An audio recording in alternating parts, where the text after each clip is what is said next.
Salut tout le monde, c'est Justine, j'espère vraiment que vous allez bien. Aujourd'hui je vous retrouve pour une vidéo DIY ou Do It Yourself, puisque je vais réaliser moi-même un objet de déco. Je ne suis absolument pas maquillée, désolée pour ça si jamais c'est quelque chose qui vous gêne. On n'est pas là aujourd'hui pour faire un défilé de mode, mais je voulais du coup vous raconter un petit peu comment m'est venue cette idée. Ensuite vous verrez les images de ma réalisation et puis on fera un petit topo à la fin pour dire si j'ai relevé le défi entre guillemets. Prenez avec moi mon téléphone parce que j'ai des petites notes entre guillemets, des petites choses que je mettrai en pop-up sur l'écran pour que vous puissiez voir à quoi je fais référence. Donc il y a quelques semaines, quelques mois de cela, avec ma soeur et ma maman, on s'est rendu au Beau de Provence, aux Carrières de Lumière. Il y avait une exposition Van Gogh et autres peintres. Et dans la boutique de souvenirs, ma soeur a flashé sur deux statuettes identiques mais dans deux coloris différents que je vous mettrai juste ici les petites photos. Et il s'agit en réalité d'une figurine The Visitor qui est une œuvre d'un artiste belge qui s'appelle Guido Deleu que j'ai tenté tant bien que mal de reproduire pour offrir à ma soeur, pour lui faire un cadeau. Ma caméra a coupé, j'avais plus de batterie donc je vous retrouve maintenant. Donc je vous disais que je ne prétends absolument pas la reproduire ou même vous faire un tuto sur comment faire pour la recréer chez vous, c'est absolument pas le sujet de la vidéo.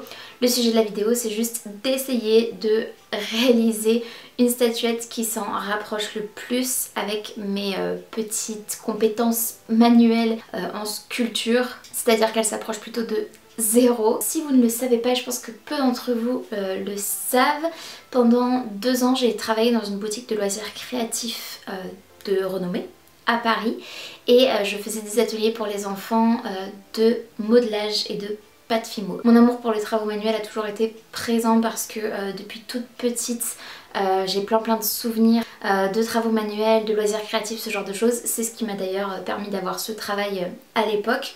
Donc c'était entre 2015 et 2017, donc ça commence à dater maintenant. Je pars pas réellement avec une expérience de 0, mais franchement disons que j'ai jamais fait de sculpture de ma vie, donc on va voir ce que ça donne. Moi en réalité je triche un petit peu parce que je vous filme l'intro après avoir réalisé ma petite statuette. Donc vous allez voir les images qui vont suivre ensuite. Elles se sont réellement passées à l'heure à laquelle je vous filme hier pour moi. Je vais du coup vous laisser avec les images, quelques commentaires sûrement. Pour le matériel j'utilise tout simplement de la pâte qui sèche à l'air libre et honnêtement, sans rire, c'est assez impressionnant. Cette pâte je l'avais achetée chez Action avant même d'emménager avec mon chéri et ça fait déjà plus de 5 ans que j'habite avec mon chéri.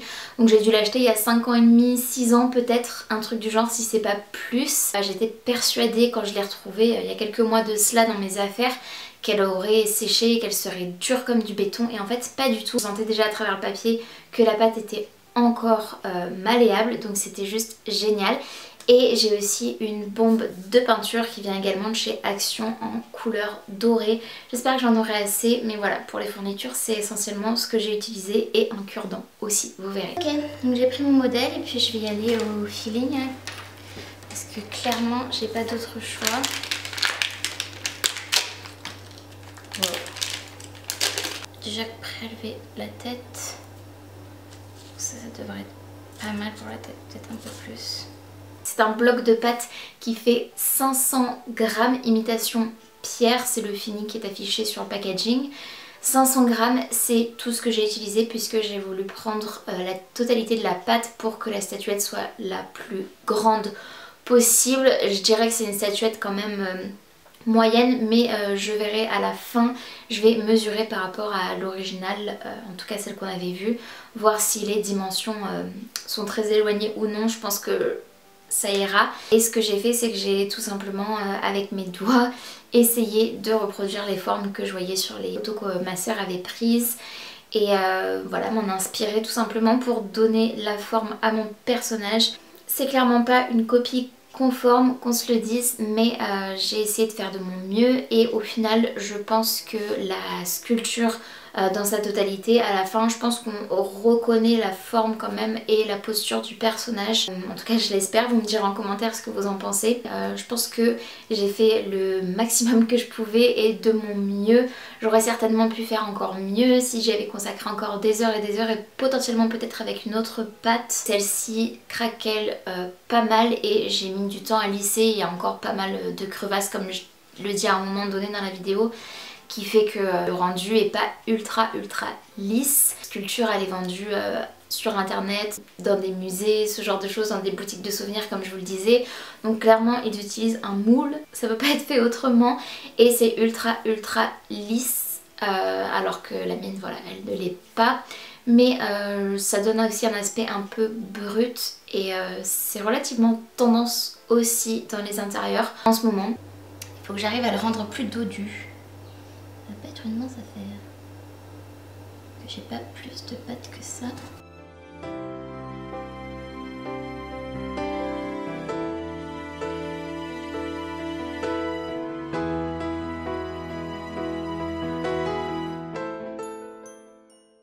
Les jambes elles font que de se ratatiner et je fais que de les refaire.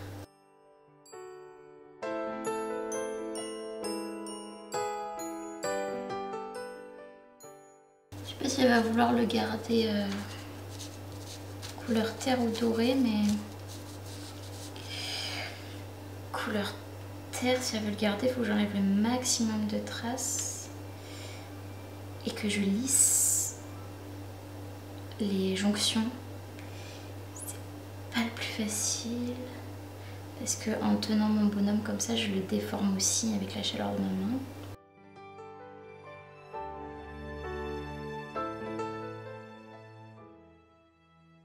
Après ça lui donne un style aussi d'avoir des petites crevasses entre guillemets.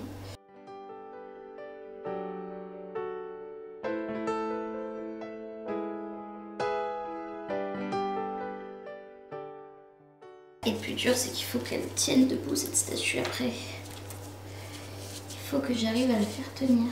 Je pense que je vais pas y arriver sans la déformer donc il va falloir que je prenne un parti pris, que je la mette peut-être sur un support ou un truc du genre, je sais pas. Puis écoutez, je pense que je vais la laisser sécher maintenant et on va espérer qu'elle sèche pour le mieux. Je pense que je vais la faire sécher comme ça. Elle va lui ratatiner un peu le cucu mais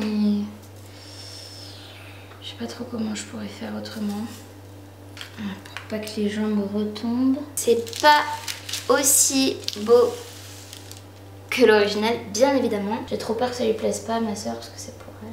J'essaie de regarder ce qui pourrait manquer ou quoi, mais je pense que je vais m'arrêter là parce que sinon je risque de la déformer encore. Je pense que je vais la laisser comme ça.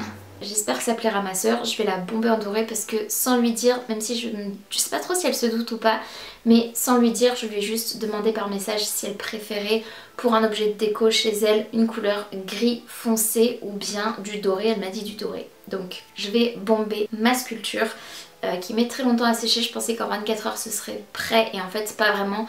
Mais comme il y a beaucoup d'épaisseur aussi, je pense que ça met forcément plus longtemps.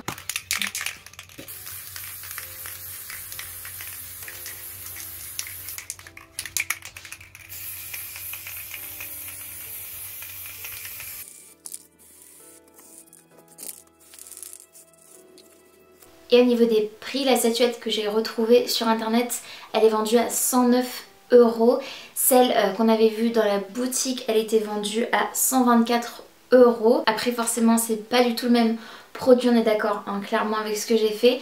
Mais personnellement pour ma recréation du coup, la bombe de peinture elle est dans les 2 € et quelques. Et la pâte, je vous dis ça remonte à plus de 5-6 ans donc je l'ai plus en tête, mais je mettrai ma main à couper que c'était moins de 4 €. Ça devait être 3,95 € ou un truc du genre, le gros bloc de 500 g de pâte. Donc on va dire que pour moins de 6 €, j'ai pu faire ma propre sculpture. Voilà. C'est tout pour cette vidéo, j'espère vraiment que ça vous aura plu. N'hésitez pas à me dire en commentaire ce que vous en avez pensé, si la sculpture à la fin vous plaît ou non. Je ne me vexerai pas parce que honnêtement la seule personne que j'ai envie de satisfaire c'est ma soeur. Si ça lui plaît pas, et ben tant pis, ça aura été un échec. Si ça lui plaît, tant mieux, je serai contente pour elle. Et n'hésitez pas à me dire aussi si vous avez envie que je réalise d'autres DIY, si vous avez envie potentiellement que je vous montre aussi des choses que j'ai réalisées par le passé, notamment en modelage, pâte fimo, etc. Pourquoi pas. J'espère que cette vidéo vous aura plu. Si c'est le cas, n'hésitez pas à la liker et n'hésitez pas aussi à vous abonner à ma chaîne si ce n'est pas encore fait, ainsi qu'à activer la cloche de notification et à être tenu au courant de tout ce que je poste. Et en attendant de vous retrouver dans une prochaine vidéo, prenez bien soin de vous et bien soin de vos proches. Je vous fais très gros bisous et je vous dis à très bientôt. Salut!